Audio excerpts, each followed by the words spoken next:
If the British Empire and its Commonwealth last for 1,000 years, men will still say this was their finest hour. You're listening to Oh Brother, When Art Thou? And now here's your host, Neil White. Welcome to Oh Brother, When Art Thou? I'm your host, Neil White, joined as always by my brother, David. David, you got your second vaccination. We are both double vaxxed and ready to relax. Indeed, feeling good about it. 2-dose summer in full effect. Gotta love that. Hopefully everyone out there can get their doses as soon as they're available to them and get that full protection from this horrible virus we've been dealing with for, well, it feels like forever now. In the meantime, David, I guess we should do a podcast. You ready to go? We could do a podcast. All right, then. Here's the question. Oh, brother, when art thou? Neil, it's the 16th of February, 1899, at the Élysée Palace, the official residence of the President of France. The household staff are busy about their accustomed late afternoon tasks. Suddenly, a scream echoes from inside the president's office. President Félix Faux's aides burst into the room to find the president lying unconscious on his bed, and a young woman whose staff will tell in later inquiry was adjusting her clothes, also on the bed, screaming. The president is rushed to a hospital, but it's too late. He's pronounced dead on arrival. Well, David, I'm not sure what they were doing, but it must have been really good if it literally killed him. What do we know about Félix Faux and this young lady who he's found with on his literal deathbed? So Félix Faux was the president of France. So obviously there's a ton of different things we could talk about his many accomplishments, his increasing efforts to create an alliance between France and Russia, and the ways that that helped to shape the geopolitics of the 20th century. And, well, I could go on and on.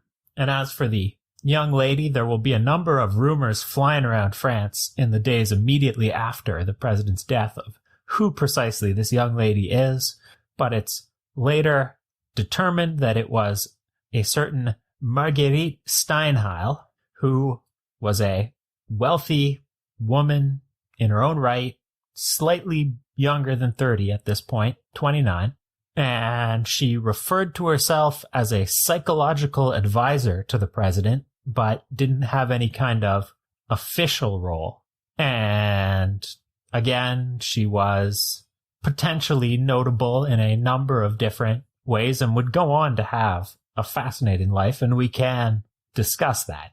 But if you were in France in 1899, one of the most politically volatile years in French history, the thing that most people were discussing in the immediate aftermath of the tragic death of the president of the country was not his accomplishments, not even the future of French politics as a whole.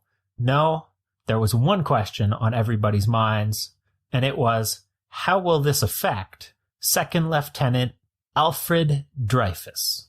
Well, David, it sounds like she was offering up quite the psychological advice to the president, but that seems like a strange question that would be on people's minds. How will this affect Second Lieutenant Alfred Dreyfus?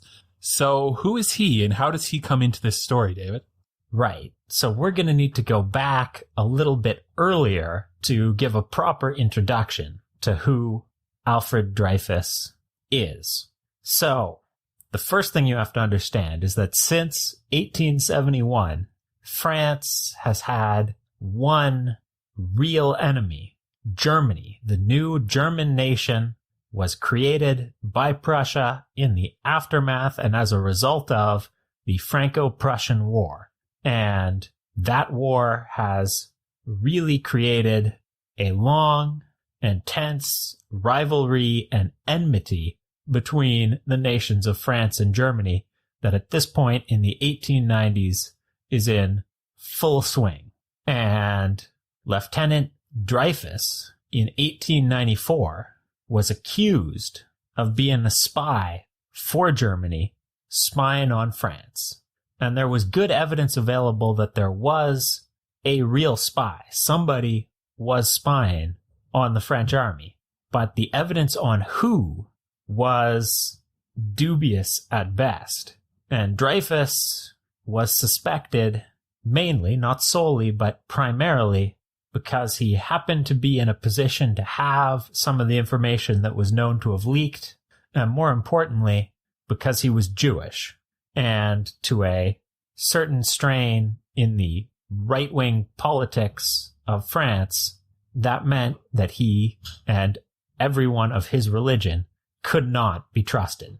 But then, in 1896, evidence came out suggesting that Dreyfus was innocent and that the real spy was the wealthy, politically connected, and incredibly popular Captain Esterhazy, who obviously denied it. And that created, inside the French army in 1894 and 1896 and onwards, two divided camps arguing as to which of these two very different junior artillery officers was the spy, made all the more urgent when Dreyfus was found guilty of espionage and sent to Devil's Island, the infamous French penal colony. Now, that alone doesn't explain why all of France cares about Dreyfus and his case. To understand that, you really have to understand that French politics at this point were incredibly divisive. Two deeply antagonistic camps, left and right, who simply despised each other. And the Dreyfus affair was really made the fracture line between the two groups, primarily, but not solely, but primarily, by one famous newspaper article, J'accuse, by Émile Zola, still so famous that people recognize its name even today, where he accused President of France Félix IV of being involved in a cover-up intended to prevent evidence of Dreyfus's innocence from being revealed to the public. Wow, David, it is quite the tale we've got here. A spy, a mole in the French forces. Of course, they've accused Lieutenant Dreyfus of being the spy, and now the whole country really is split on who might be this spy. He's serving time, and the accusation is that the cover-up goes right to the top of French politics, to the president, who is now dead. David, how can we begin to sort this all out and try to find out what is actually the truth here? So there's a lot going on, obviously. The good news is that there's a lot of information available about who might be the spy whom the French army is seeking that was not available in 1894 when Dreyfus was found guilty, but that is available by 1899 after 5 years of every tiny scrap of information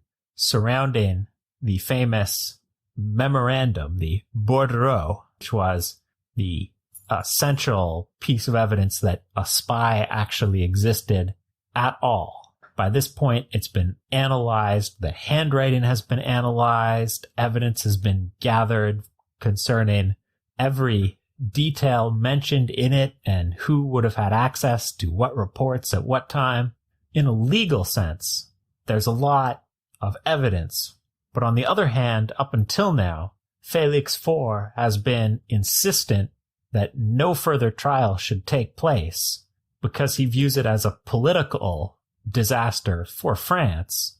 Any reopening, any continuing to argue about who the spy is only going to make things worse in his opinion. But now, of course, he's dead, and it's entirely clear both to the Dreyfusards, the people who support Dreyfus, and the anti-Dreyfusards, that there is going to be a second trial. And that means not only that the truth is going to come out both through a legal process and through slow leaks of all related information, but also that France is going to go through another long and bitter battle between these two political factions who, frankly, have hated each other for years, but who never get more worked up than they do about this issue, about espionage and relationships with Germany and Judaism and minorities. There's all these politically charged, tense issues that are bound up in one man, and now France as a whole is uncomfortably aware that they're about to reopen all of them. David, it sounds like a true culture war in France here, politics divided. So we're going to another trial here, another chance for Dreyfus to clear his name. What is the major evidence that comes out?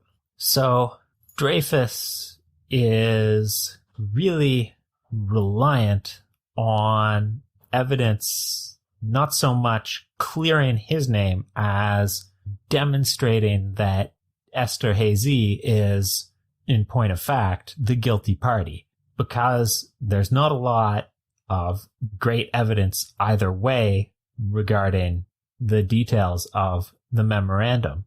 But there is a lot of evidence that Esterhazy, who I've already described once as wealthy, and he certainly lived a wealthy lifestyle, but there's evidence that in 1893, after a series of bad investments, an ugly separation from his wife, and a run of bad luck at the gambling tables, Esterhazy was broke, and then, mysteriously, received the funds that he required to resume his high-flying lifestyle from an outside third party who made significant efforts to hide who was providing that money. That's circumstantial, David, but it sure seems quite damning for Hazy. Of course, he's not on trial here. Is there going to be enough for Dreyfus to actually walk free at the end of all this? Well, at the same time as Dreyfus's defense team has the classic problem for any defense of trying to prove a negative, the prosecution has an even worse problem. By this point, their finest two pieces of evidence in the original trial were a handwriting expert who definitively declared that it was Dreyfus's handwriting on the document which had been retrieved from the Germans, which was allegedly from the French spy and which was the centerpiece of this whole case. But that evidence had fallen apart when their handwriting expert turned out, under greater public scrutiny, to be, I don't want to say a fraud since that's not quite the correct term, but simply not to be scientific in any manner. He was a very convincing expert witness, very good at expressing concepts, but he proved unable to actually differentiate between people's handwriting with the specificity and capacity that he had claimed in earlier trials. So now that he's discredited, that information or that allegation is useless.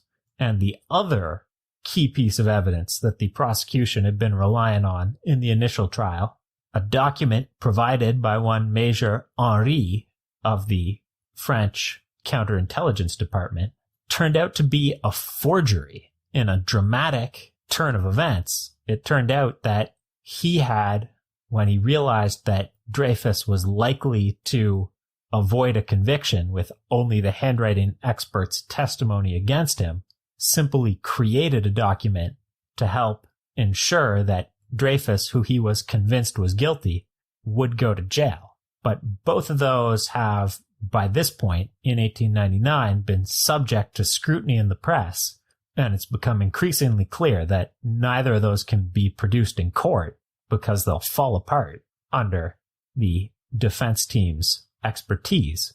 And of course, France, like any modern democracy, operates under the principle of innocent until proven guilty. So everyone going into this trial is worried that the evidence that they have is not strong enough to support the conclusions that they want the court to come to.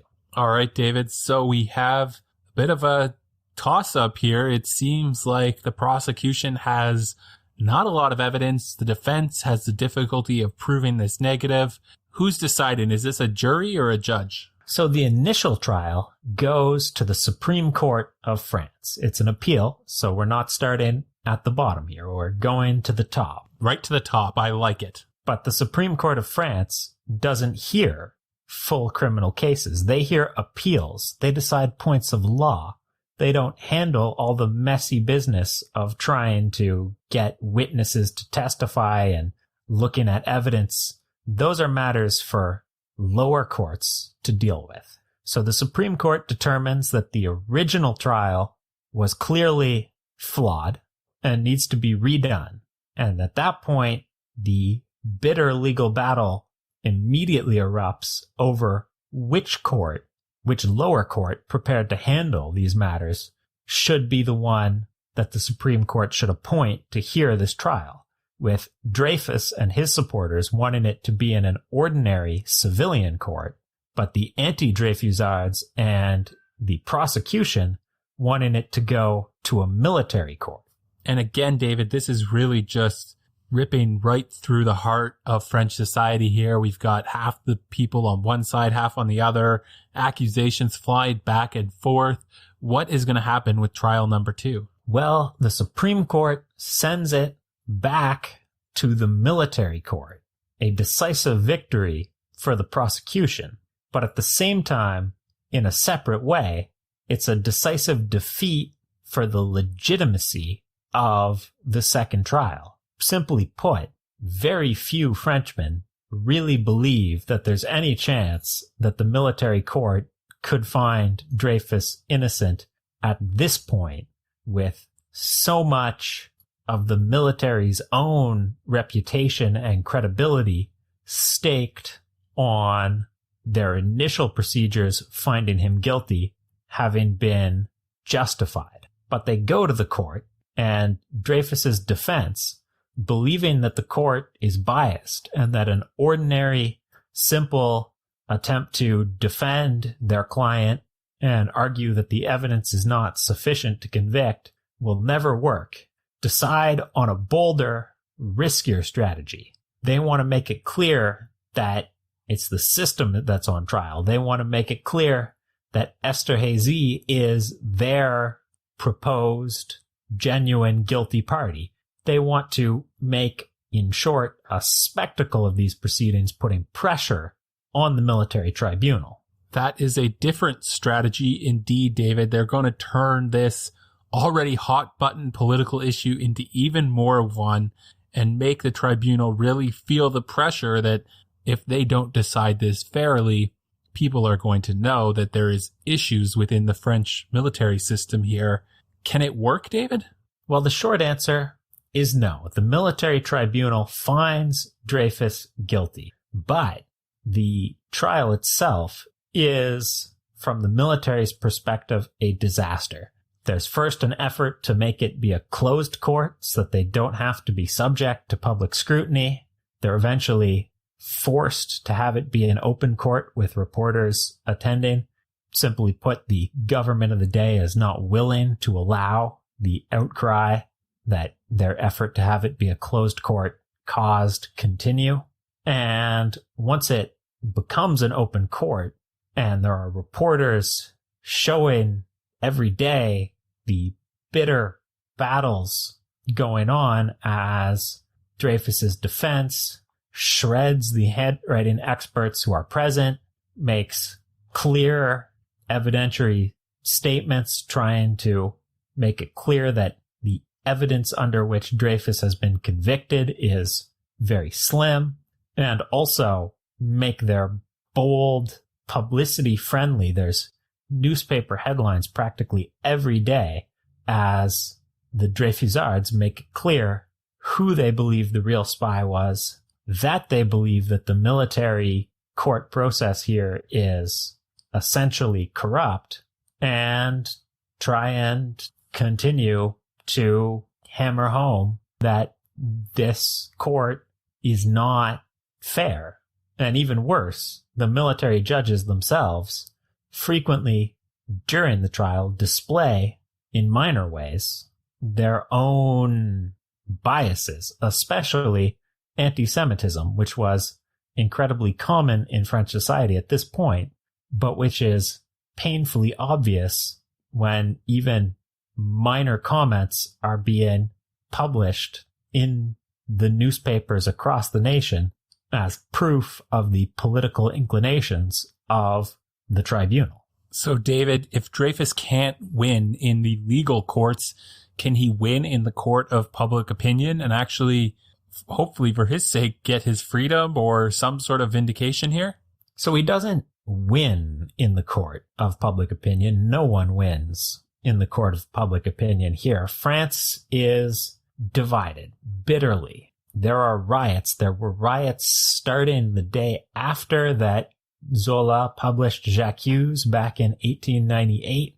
And for a full year, there have been riots on streets in cities across France. More than 55 cities in France are reported to have seen at least one riot in the years 1898 and 1899 that are believed to be related directly to the Dreyfus affair. And there's more than 203 individual riots reported, and that's somewhat controversially low as a figure. There were more riots in France over those 2 years, which may or may not have been associated with the Dreyfus affair specifically.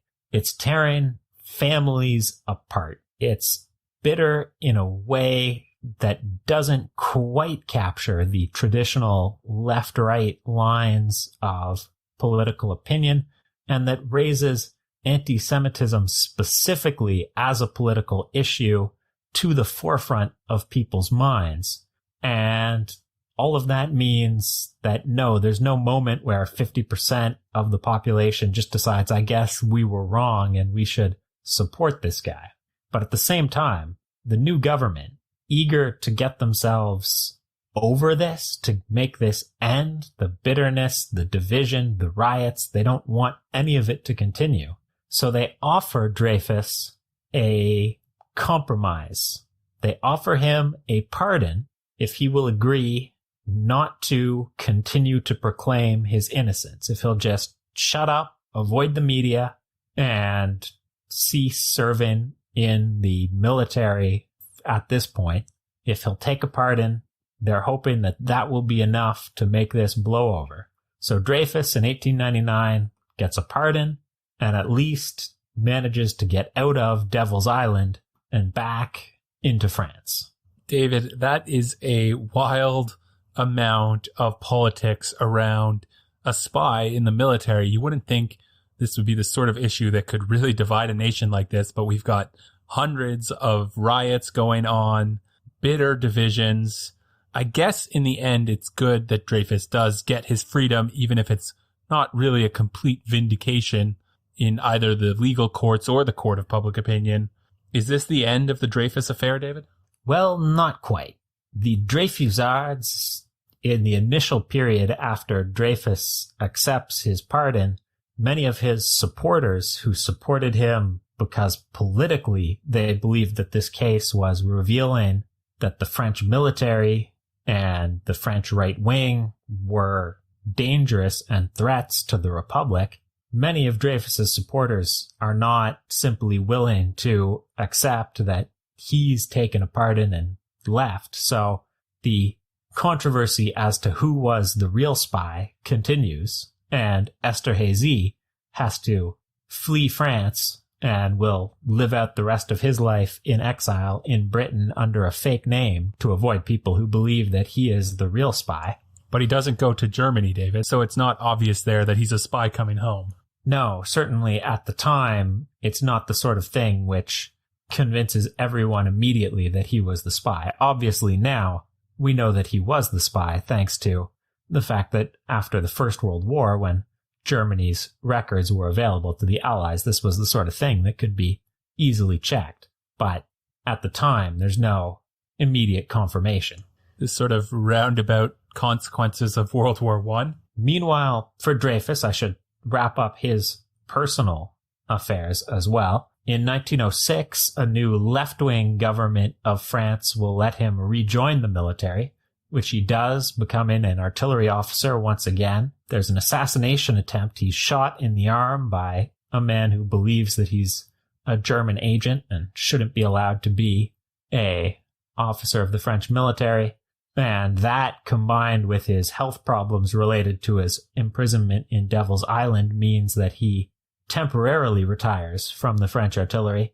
But World War I drags him back in. He rejoins the colors with his son, also a junior artillery officer at this point. Yeah, how old would he be by World War I? So by World War I, he would have been in his early 50s, 54, I think. So not a young man at this point, as he's called back to the colors.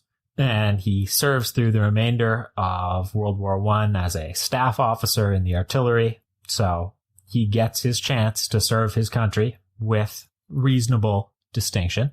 And that, of course, wraps up his personal. He dies in 1935 in France, almost a forgotten figure. World War I really helps to drive the Dreyfus affair out of people's minds. But of course, that doesn't wrap up the political side of it, because the Dreyfusards, when last we discussed them, were still bitter, still unwilling to view with, let's say, equanimity what they view as clear evidence of major problems in the French military and the right-wing politics that it's associated with.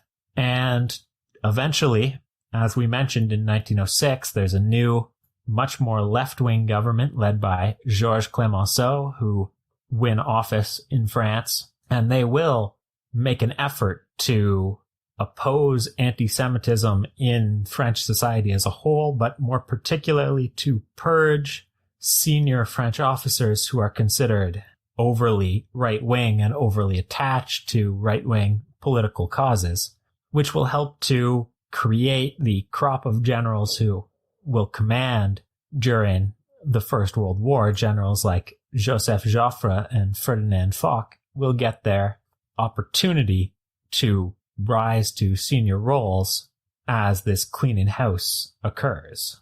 Does it have longer term reverberations, David, this purge of anti-Semitism and just this general anti-Semitic period that France went through? Does this play a role later in the 1930s and 40s? Well, that's a very controversial question. There's no answer I can give that everyone would be satisfied with. Certainly, people view the Dreyfus affair especially as a very clear demonstration in the anti-Semitism in France in that period.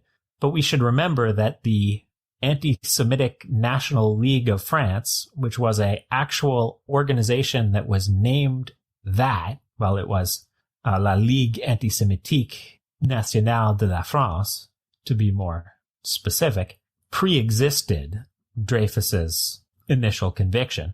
So this certainly wasn't the start of anti-Semitic attitudes in France, and it certainly wasn't the end of them either. Of course, the Vichy government and its collaboration with the Nazis mean that any discussion of anti-Semitism in France in the 1930s and 40s is deeply and uncomfortably related to Nazi Germany and the Holocaust through the medium of French collaborators who were involved in enabling the Holocaust.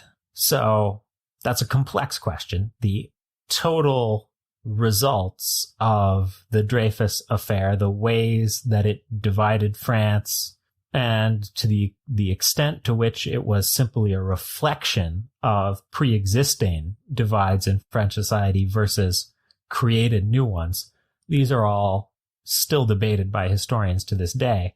But certainly it was a deeply important factor in the politics of France decades after the actual affair was over.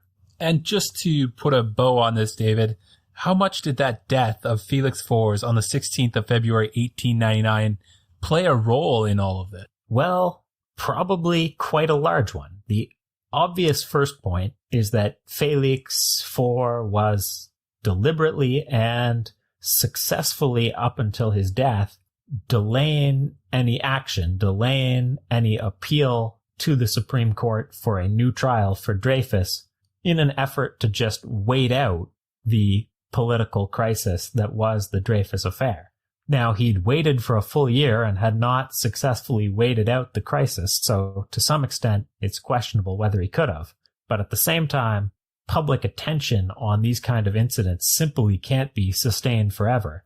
And there's a real possibility that had he survived, he could have successfully waited it out and left Dreyfus in jail and the political crisis of the Dreyfus affair to be forgotten as just another minor dispute, another minor legal case that happened to become a cause célèbre.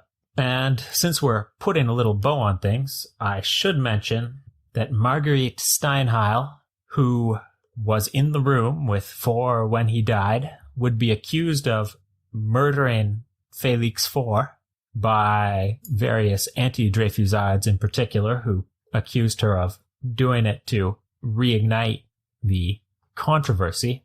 Of course, there was no evidence of that whatsoever, and she continued on to have what appears to have been a long and fascinating life. She got accused also of murdering her husband and her mother in a mysterious case where she alleged that she and her family had been assaulted by men in robes who murdered her husband and her mother. The evidence that these men ever existed was dubious. The police put her on trial, but she was acquitted.